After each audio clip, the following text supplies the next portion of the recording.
Saudara, undian putaran nasional Liga 4 dinilai publik janggal. Komisi 10 DPR RI mendesak PSSI memberikan sanksi tegas bagi para pihak terkait.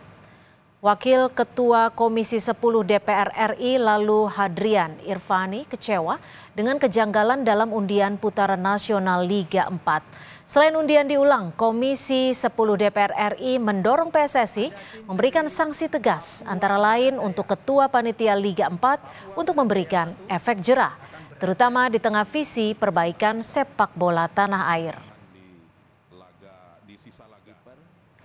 Bek kiri dan gelandang dan PSSI dan tentu seluruh daripada masyarakat.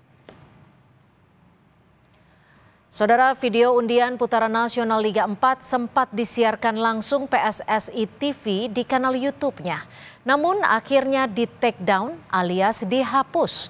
Cuplikan video yang telah beredar di media sosial itu disorot karena tampak keanehan saat mengundi grup N yang hasilnya diisi Persewangi Banyuwangi bersama Papua Tengah, Jawa Timur 4, dan Jawa Barat 2. Saat mengambil bola undian, tampak tangan pengundi digeser ke bawah meja sampai tidak terlihat. Kemudian ia mengangkat kertas yang terlihat terlipat lurus dan mengumumkan nama timnya. PSSI langsung angkat suara dan meminta pengundian ulang. Provinsi Banten dari tingkat provinsi. Melalui keterangan tertulis, Ketua Umum PSSI Erick Thohir berbicara, kami menyesalkan pelaksanaan drawing Liga 4 yang berlangsung secara tidak profesional dan tidak transparan. Jangan pernah main-main dengan kompetisi Liga. Demi menjunjung fair play dan integritas kompetisi, kami mendesak agar dilakukan drawing ulang dengan prosedur yang jelas, adil, dan melibatkan semua pihak terkait. Apa yang dibaca dari carut-marut undian Liga 4 dan bagaimana sanksi tegas bisa dijatuhkan oleh PSSI kepada para pihak yang terlibat?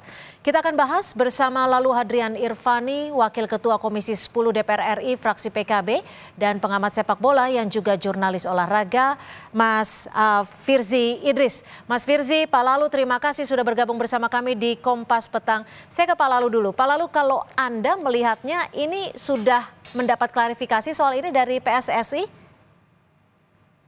Ya, beberapa waktu yang lalu kami klarifikasi di PSSI dan memang terjadi hal-hal yang diributkan hari ini baik di media sosial maupun di media massa. Ada kelalaian atau mungkin unsur kesengajaan kalau saya melihat bahwa panitia Liga 4 ini melakukan kecurangan atau tidak menjunjung tinggi fair play. Ini sangat miris karena hari ini PSSI sedang melaksanakan blueprint, sedang melaksanakan peta jalan sepak bola nasional. Di satu sisi ada oknum, ya itu kan kalau tidak salah Ketua Asprop dari Yogyakarta melakukan tindakan-tindakan yang tidak fair play. Terutama terkait dengan pengundian atau drawing dari Liga 4. Ini tidak boleh terjadi dan kami sangat mendesak kepada Pak Erick Thohir dan seluruh jajaran PSSI untuk memberikan sanksi tegas. Karena Liga 4 ini akan diikuti oleh seluruh Indonesia. Liga-liga kita baik Liga 4, Liga 3, Liga 2, Liga 1 tidak boleh tercemar oleh hal-hal yang tidak fair, hal-hal yang negatif. Karena memang kompetisi dan liga inilah sebagai wadah, sebagai sumber kita untuk memperoleh atlet-atlet sepak bola nasional yang akan memperkuat timnas kita ke depan. Kalau Mas Firzi, ini kan PSSI katanya sedang berbenah, sedang memperbaiki. Lalu Anda melihat ini lolos dari kejanggalan undian Liga 4 atau bagaimana Anda membacanya? Ya, pertama saya membacanya juga apresiasi kepada football family kita ya yang sudah melihat adanya kejanggalan ini, dan ini bukti bahwa para stakeholder sepak bola kita tuh udah cerdas ya. Publik dan semua itu bisa mencium kalau ada anggapan-anggapan sesuatu yang dinilai anomali atau mencurigakan gitu, karena kita udah tahu gitu, karena kita udah bertahun-tahun Mbak lihat cara drawing yang benar di Liga Champions, bagaimana seorang pengambil undian tuh mengambil bolanya dari ball terus membukanya, meletakkan bagian-bagian komponen bola di meja, dan mengeluarkan kertas yang bisa dibaca oleh hadirin yang datang, dan juga kamera habis itu kemudian zoom in ke nama klub yang diambil dari undian.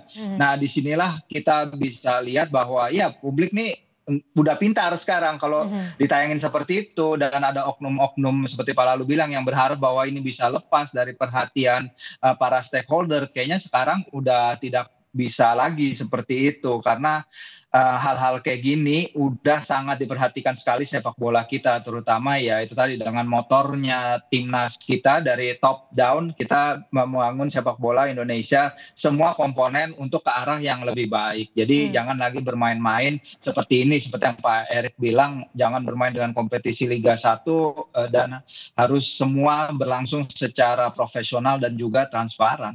Oke, kalau secara profesional dan transparan, tadi desakan dari Pak Lalu adalah supaya ada efek jerat. Lalu menurut Anda, Pak Lalu, siapa saja yang harus dijatuhi sanksi tegas ini dan sanksinya bisa berupa apa?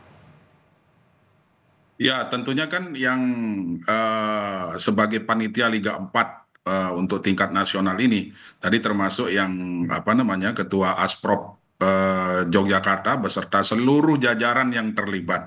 Kami di Komisi 10 mendorong agar peta jalan sepak bola nasional yang dibuat oleh Pak Erick Thohir dan kawan-kawan itu bisa dilaksanakan dengan baik, menjunjung tinggi sportivitas, menjunjung tinggi fair play.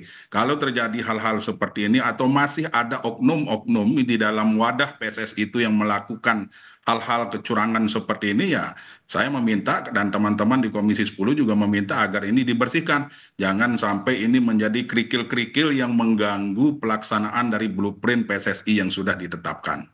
Bisa berupa apa sanksi ini menurut Anda?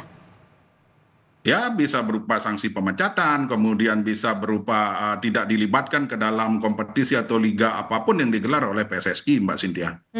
Mas Firzi, bisa PSSI menerapkan sanksi tegas seperti yang dia harapkan atau didesak oleh Pak Lalu? Ya, harapannya semua publik sepak bola kan pasti itu ya. Jadi jangan hanya berhenti di drawing ulang gitu. Jangan hanya kita melihat ini sebagai suatu problem terus kemudian drawing ulang, terus kemudian ke depannya tidak menutup ini akan terjadi lagi, dan ini yang harus kita cegah, prevention ya. Ini kan sudah terjadi dan kemudian diulang, tapi kemudian ke depannya prevention seperti apa yang harus dilakukan, apakah itu sanksi keras, apakah itu langsung pemecatan seperti kata Pak Lalu, dan ini harus berasal dari internal federasi. Mereka harus juga bisa mengendalikan anggota-anggotanya, mereka harus bisa memberikan efek jerah, sebenarnya efek jerah yang paling paling tinggi. Jadi jangan anggap karena ini hanya Liga 4 terus kemudian diulang lagi terus kemudian beres. Tidak, karena ini adalah penopang dari seluruh ekosistem sepak bola kita, dari bottom, dari grassroots sampai ke level yang lebih tinggi gitu. Jadi jangan karena ini mungkin masih levelnya memperebutkan tempat di Liga 3 terus diulang terus kemudian beres. Tidak, ini harus ada efek jerai agar tidak ada lagi kejadian sampai ke depannya, karena perhatian publik sangat besar, Mbak. Sejak berita ini dinaikkan ya kita lihat masih banyak video-video yang beredar di media sosial, bahkan di kami pun di kompas.com beritanya masih ya salah satu jadian terpopuler nih sejak insiden ini pertama terjadi. Jadi memang ada atensi besar publik terhadap kejadian ini. Ya, itu sebenarnya karena publik juga peduli dengan perkembangan ataupun PSSI itu sendiri. Lalu Pak Lalu, kalau Anda melihatnya ini sebenarnya PSSI kecolongan atau seperti apa sih? Karena kan sebenarnya videonya juga ditayangkan secara live di PSSI TV. Ya, kalau dibilang kecolongan mungkin kecolongan juga ya. Tetapi kan pada prinsipnya PSSI memberikan kepercayaan penuh kepada teman-teman yang menjadi panitia penyelenggara untuk Liga 4 tingkat nasional ini. Liga 4 ini kan mengikuti dari seluruh klub-klub yang bermain di seluruh Indonesia. Sebenarnya ini bisa dijadikan sebagai wadah, sebagai sarana untuk memperoleh bibit-bibit pemain yang betul-betul memiliki kompetensi yang bisa dipersiapkan untuk mengisi starting line up atau mengisi squad di timnas kita. Tetapi kita sangat menyayangkan bahwa hal-hal seperti ini dicederai oleh oknum-oknum yang masih ada hari ini di PSSI. Baik di PSSI di kepengurusan pusat maupun di PSSI daerah. Nah, dengan kejadian ini kami meminta kepada Pak Erik bersihkan oknum-oknum ini, karena oknum-oknum inilah yang akan menjadi batu sandungan bagi Pak Erik dan kawan-kawan di PSSI untuk melaksanakan blueprint atau untuk melaksanakan peta jalan sepak bola yang sudah beliau buat gitu. Kalau ada masih kerikil-kerikil ini ada di tubuh PSSI, saya sangat pesimis hal-hal yang disampaikan di blueprint itu bisa terwujud gitu. Kalau Anda menduganya, apakah permainan dalam tanda kutip ini hanya sebatas drawing atau ada dugaan permainan-permainan lainnya? Kalau sudah mulai drawing, mulai disistematiskan untuk tidak fair play, saya rasa ke depan juga akan carut-marut pelaksanaan dari kompetisi Liga 4 ini. Seperti itu Mbak Cynthia. Saya pesimis kalau drawing saja dimainkan, ke depan nanti pasti akan ada hal-hal lain yang dilakukan oleh oknum-oknum ini untuk merusak citra dari pelaksanaan kompetisi Liga 4 ini. Nah, inilah yang harus dibersihkan oleh PSSI, harus dievaluasi, dan kami sangat mendorong itu. Kami mendukung penuh langkah tegas yang diambil oleh Pak Erik dan kawan-kawan. Nah, kalau dari Mas Firzi, melihatnya pola-pola kecurangan, permainan, itu pola-polanya seperti apa? Ya, kalau kita lihat kan emang ini benar seperti yang kata Pak Lalu sampaikan ya, bahwa ini agar kita bisa mengikuti pola dari roadmap kita sepak bola, blueprint sepak bola kita, semua harus berjalan semestinya. Ya kita tahulah pasti sepak bola Indonesia itu seperti banyak juga di negara lain ya, mungkin belum 100% semuanya berjalan dengan baik dan berjalan dengan bersih. Tapi kita melihat upaya-upaya menuju ke sana itu kan sudah dilakukan ya. Pendekatannya memang sejauh ini top down ya, dengan timnas Indonesia prestasinya meningkat, dan juga akselerasi percepatan kita momentum di round 3 qualification, terus di Liga 1 kita menggunakan jasa pemain asing, kita kerjasama dengan JFA, dengan Jepang, Asosiasi Jepang untuk perwasitan.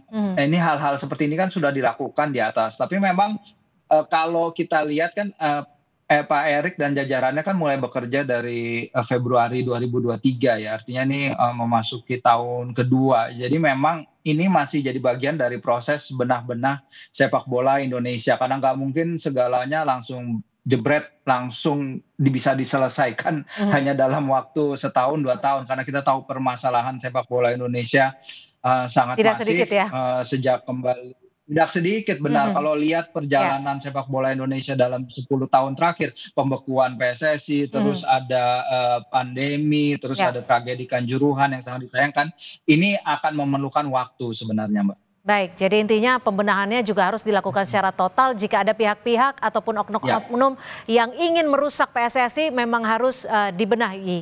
Terima kasih Mas Firzi Idris dan juga Pak Lalu sudah bergabung bersama kami di Kompas Petang.